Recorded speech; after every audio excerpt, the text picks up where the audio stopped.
Teacher ने सीटी बजाई और स्कूल के मैदान में बने रेसिंग ट्रैक पर 50 लड़के लड़कियां दौड़ने लगे।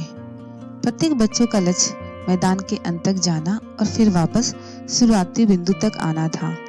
पहले 3 में से कम एक स्थान पाने पर पुरस्कार निश्चित था।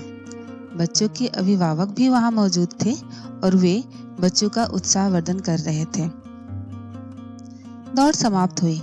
शीर्ष 3 स्थान प्राप्त करने वाले बच्चे खुशी खुशी अपने माता पिता की ओर हाथ हिला रहे थे। जो बच्चे नहीं जीत सके वे दुखी थे। दौड़ समाप्त हुई तो 5वें नंबर पे आई नन्ही सी बच्ची उदास चेहरे के साथ अपने माता पिता की ओर दौड़ी। पिता उसके पास गए और कहा, अच्छा किया बेटी, चलो चलते हैं और रेस जीतने के इनाम के रूप में आइसक्रीम खाते हैं। आप कौन सी आइसक्रीम खाना पसंद करोगी? लेकिन पापा, मुझे टॉप 3 में कोई जगह नहीं मिली, लड़की ने कहा। पिता ने उत्तर दिया, हाँ बेटी, आपको प्रथम स्थान मिला है। ऐसा कैसे हो सकता है पापा, क्या मैं 5वें नंबर पे नहीं आई? लड़की ने कहा। पिता ने पूछा, और तुम्हारे पीछे कितने बच्चे थे? लड़की ने हिसाब लगाया और जवाब दिया, 45।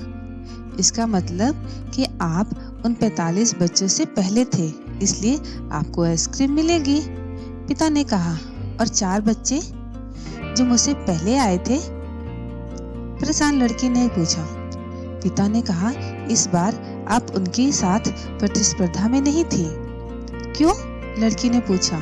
पिता ने मुस्कुराते हुए उत्तर दिया, क्योंकि उन्होंने तुमसे अधिक तैयारी की थी। यदि आप अगली बार अधिक अभ्यास करती हैं तो अगली बार आप 48 बच्चों से पहले आओगी और उसके बाद आप 50 बच्चों में प्रथम आओगी। फिर मैं और तेज दौड़ूंगी और अगली दौड़ में प्रथम स्थान प्राप्त करूंगी, लड़के ने बड़े उत्साह से कहा। पिता ने कहा, इतनी जल्दी क्यों?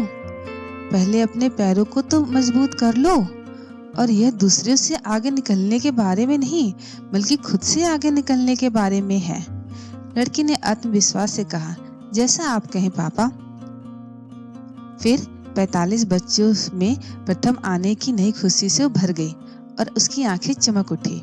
उसने अपने पिता को गले लगा लिया और चॉकलेट आइसक्रीम मांगी।